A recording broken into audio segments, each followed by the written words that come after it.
धुळ्याच्या जवाहरलाल स्टेडियमला मिळणार आधुनिकतेची झळाळी, 2 कोटींच्या निधीतून होणार कायापालट। धुळे शहरातील कुस्तीची शान म्हणून ओळखल्या जाणाऱ्या जवाहरलाल स्टेडियमच्या आधुनिकीकरणाचा मार्ग आता मोकळा झाला आहे। अनेक वर्षांपासून बांधकाम होऊनही अपेक्षित सुधारणा न झाल्याने स्टेडियमच्या सुविधांमध्ये वाढ करण्याची गरज होती। धुळे शहराचे आमदार अनुपभैयाजी अग्रवाल यांनी स्टेडियमच्या आधुनिकीकरणासाठी तब्बल 2 कोटी रुपयांचा निधी उपलब्ध करून दिला आहे। या निधीतून स्टेडियममध्ये विविध अत्याधुनिक सुविधा निर्माण करण्यात येणार आहेत। त्यामध्ये नवीन मातीचा आखाडा, मॅटसाठी स्वतंत्र आखाडा, 2 स्वच्छतागृहे, बाथरूमची व्यवस्था, तसेच सराव आणि स्पर्धांसाठी आंतरराष्ट्रीय दर्जाच्या कुस्ती मॅटची खरेदी करण्यात येणार आहे। याशिवाय मॅट ठेवण्यासाठी स्वतंत्र रूम, कार्यालय, प्रेक्षक गॅलरीचे आधुनिकीकरण, फोकस लाईट्स, नवीन विद्युत व्यवस्था आणि प्रमुख पाहुण्यांसाठी व्हीआयपी स्टेज उभारण्यात येणार आहे। विशेष म्हणजे संपूर्ण स्टेडियमला डोमने आच्छादित करण्याचे नियोजन असून त्यामुळे उन्हाळा असो किंवा पावसाळा, स्टेडियममध्ये कुस्तीच्या स्पर्धा आणि सराव घेणे शक्य होणार आहे।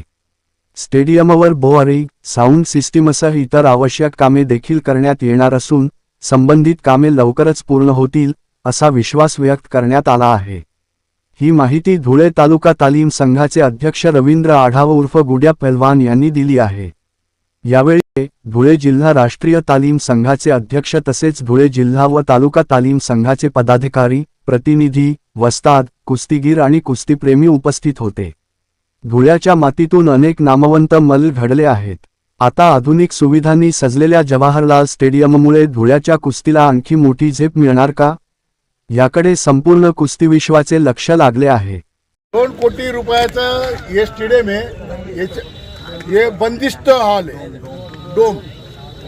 आणि इथं दारा सिंग म्हणजे असे कोणते पैलवान नाही काही इथं आले नाही। इराणचा पैलवान आत्ता येऊन गेला इथं, सिकंदर पैलवान, मोठे मोठे असे सुरेश कुमार, पीर मोहम्मद, आक्रम बिडली, उजागर पैलवान, संभाजी पवार, बडा संभा, बाला रफीक, उजागर सिंग, गुलाम साबिर, रहमान अली, राजदार कोळी पैलवान, जोगिंदर पैलवान, राजबीर सिंग पैलवान आणि आपल्या धुळ्याचा चमकता सितारा म्हणजे राजदार कोळी पैलवान आपल्या धुळे शहरामधला एकमेव मोठा पैलवान धुळे शहरामध्ये होते। कधीपर्यंत काम पूर्ण होणार? हे आता आजपासून काम चालू केलं। हे स्टेडियमचं नाव जवाहरलाल स्टेडियम 1964 सालापासून झालेलं आहे। आज कम से कम 62, पुढच्या महिन्यात 62 वर्ष होतील ते। तर इतकं जुनं प्राचीन काळाचं आहे, तर त्याला रूप देण्यासाठी हे जेवढे ज्येष्ठ पैलवान मंडळी, तुमच्यासारखे पत्रकार बंधू जे आम्हाला वारंवार सहकार्य करत असतात, त्याच्याबद्दल सगळ्यांचा ऋणी आहेत।